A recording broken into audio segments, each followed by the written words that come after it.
Pessoal, então confira agora a entrevista que a gente fez com o Mikolaj, polonês, que veio diretamente lá da sede desse Projekt para cá. Ele é o cara responsável pela localização do jogo. Então, uma entrevista muito legal. Confira aí comigo mesmo, pelo câmera, e vamos lá.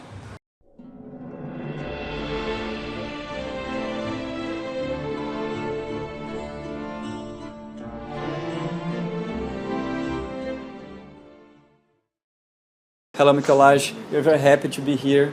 Thank you very much for this interview.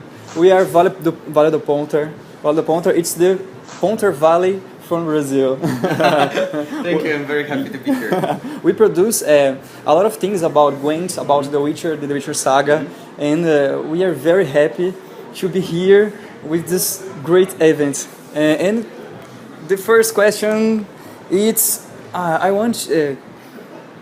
tell us about your job in CD Projekt RED, and you work too in The Witcher 3 and The Witcher 2. Yes. Tell us about how it is. Yeah, I've been working in CD Projekt for almost 9 years already. So I've been working in localization from the beginning. So I worked on The Witcher 2, in The Witcher 3. I even produced story and quests for a bit in The Witcher 3, but then I came back to localization because it's actually the thing that I like the most. And I'm working now on Gwent and Thronebreaker as well. So my team's work and job is actually to make sure that the game is localized into all languages that we're releasing. So it's both the text and the voiceovers, including the English and the Polish version actually. So we're basically handling the whole thing. Oh, it's amazing. And about the challenge to bring Miv from the books to Thronebreaker. Tell us about it.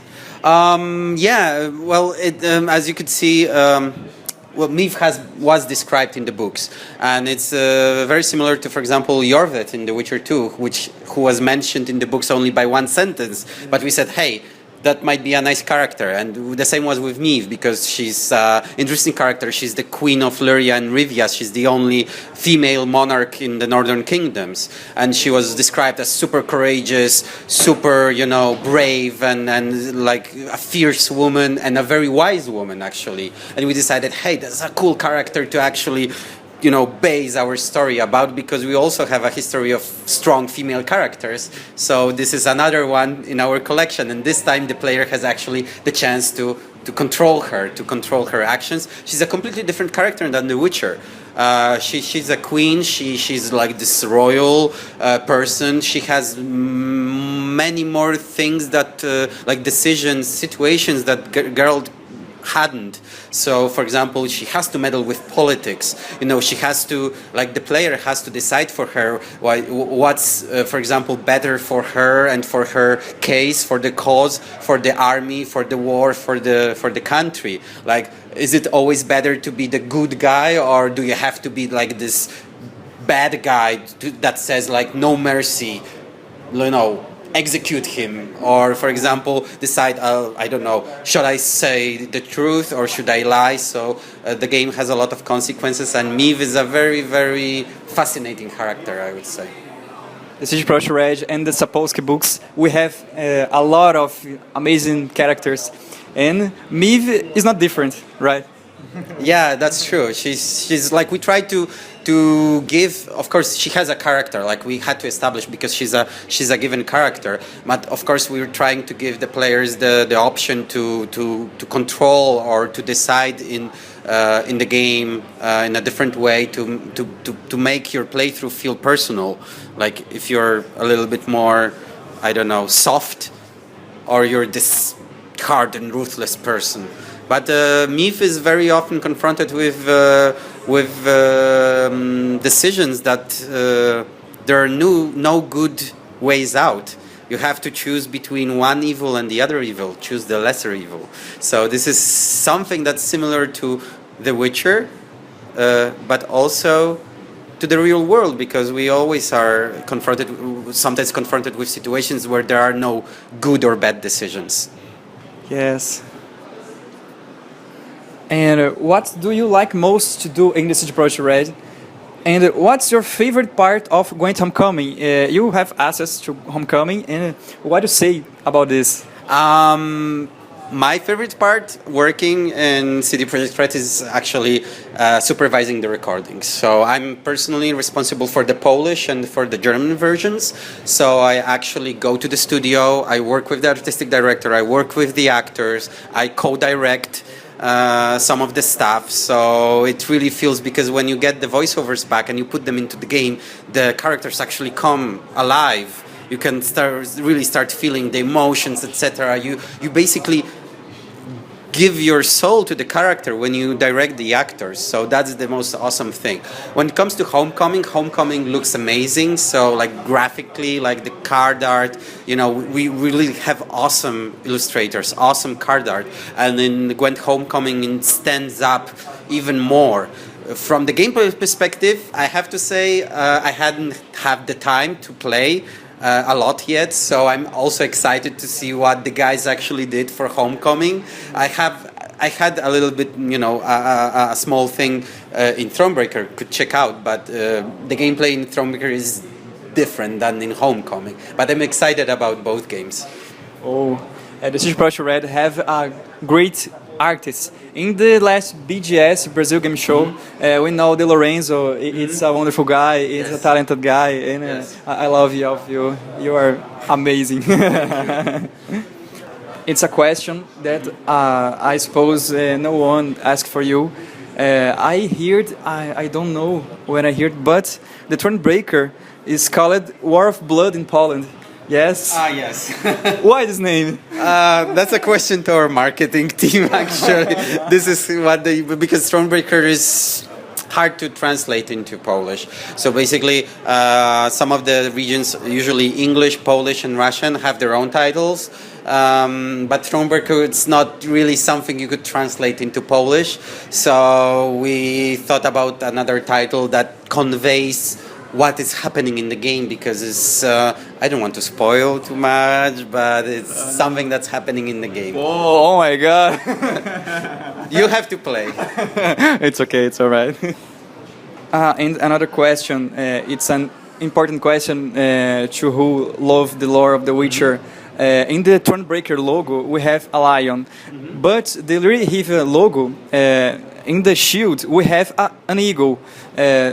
Why this? Oh my god, that's super! But like, wait, which has an eagle? Lyria or Rivia? Because indeed, Lyria and Rivia are two different kingdoms. Yeah. One is lion, the other is eagle. I'm not sure because I'm not an expert on the lore so deep, but maybe that's the case. Yes, because in the first, the Lyria Riva have an eagle, and later we have a lion and a eagle. I think the Lyria Riva, the Raudik, is together, but I asked for Burja and did not answer me. I need to. No, I to be honest, I don't know. I don't. Oh, this is a question we have. Nobody asked it. I don't know. I would need to ask the guys at the headquarters. So. After the Burja answered me, I put in the interview, okay? Okay. I will try to get an answer for that, because I'm really curious, because we're usually very meticulous in this kind of stuff, so we try to actually be as faithful as possible. So I assume there is a reason for that. There is a reason. I'm pretty sure there is. Yes, because the lion, we know Sintra in lion, but the Lyria Riva we have a lot of heraldics, and I just adopted that happened to me. It's okay. You're the bigger expert here than I am. No, I think so, but okay. I think not, indeed. What's the feeling of working in CD Projekt RED, and how was your welcome in CD Projekt RED? That was so you remember? Long time ago. Well, actually, I remember that, for example, now when we hire new people, we have this onboarding where Tomek, who's our internal trainer, has a meeting with all those new people, tells them, okay, this is the company, these are the rules, this is that, etc. 9 years ago, my first day was like, okay, here's your desk work. So the company policy has changed a little bit since then, but it's a great job in terms of like game dev is chaotic. Game dev is chaotic. It's a hard job. Sometimes, of course, it's super satisfying that the people are awesome because you're working with people you like, which share the same interests. I have the privilege and a pleasure to actually have my own team, people that I've hired, so we get along really well. And it is hard sometimes. It is hard. You work long hours. It's a very difficult job. But even if it is super difficult, you still have good time. Like it's, you know, you try to be positive, to keep the good atmosphere. So this is the, I think, most interesting and nice part about working in CD Projekt RED. Yes, I think it's lovely. Do you think we have some events in Gwent about cyberpunk events? Because we have Marracan Festival, we have a lot of events in Gwent about the cyberpunk launching. We could have some events or not? This is a crazy question. I have no idea. I know that we definitely wanted to change the approach to the seasonal events. Like everything has been revamped for Homecoming. There will be a new progress system, but that's something for another meeting because we're talking about Thronebreaker here. But I don't think Cyberpunk and Gwent is something that goes together really because it's totally different setting. No, I think we're not mixing that up. It's because the series in The Witcher 3 have a dialogue of Geralt about the world theory, and we have some hope. Maybe, I don't know. I can't say anything about it because I don't know. It's okay. In the future, we could have The Witcher spin-offs or The Witcher 4. Could we have Gwent in these games in the future? Oh, that's another difficult question. I think like we don't have any plans for another Witcher game at this point. Like not talking about Thronebreaker, which is set in the Witcher world, but Witcher games per se. So that's not a question I could answer, possibly. Sorry. No, it's okay. Do you have any difficulty optimizing Gwent Homecoming or the CD Projekt RED game Cyberpunk for this generation? That's a very technical question, I would say. I'm not an expert on that. The only thing I can say about optimization that it's something that you always do at the very end of the project because first you need to add all the content on this, all the stuff, the effects, the graphics, etc. And then you start working on actually making them work as smooth as possible. So it's probably more of a question to our programmers. But of course, like, based on the history, I think Witcher 3 was really well optimized, so I hope Thronebreaker and Gwent will be similar in that respect. Okay, and we have... No, you guys know that another campaign single players are planned. You have already working in another single players campaign that have... speak? We haven't even finished this one. Let us first release this one, enjoy the release, and then we'll start thinking what to do next. So everything is possible in the future. For now, Thronebreaker for PC, Xbox One, and PS4, and later what the future brings.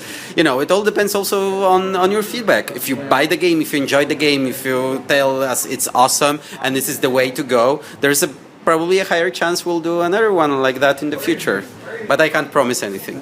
This is the test. Então, guys, you have to buy it, you have to support the CD Projekt RED to be the next expansions, right? Well, we're trying to do the games as good as possible, so I hope they will not buy it because they want to support us. They will buy it because the game is great and they really enjoy it. But yeah, that's pretty much it. Okay.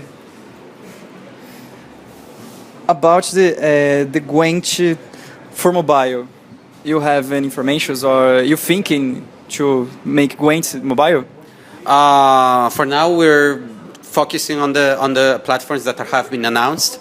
So PS, for PC and Xbox One. We would really love to have like the game on as many platforms as possible. But it's, you know, we also have certain capabilities, so we need to focus on the important stuff at this moment, and later we'll sit down and think what to do next. Yeah, and you guys make there changes in Gwent.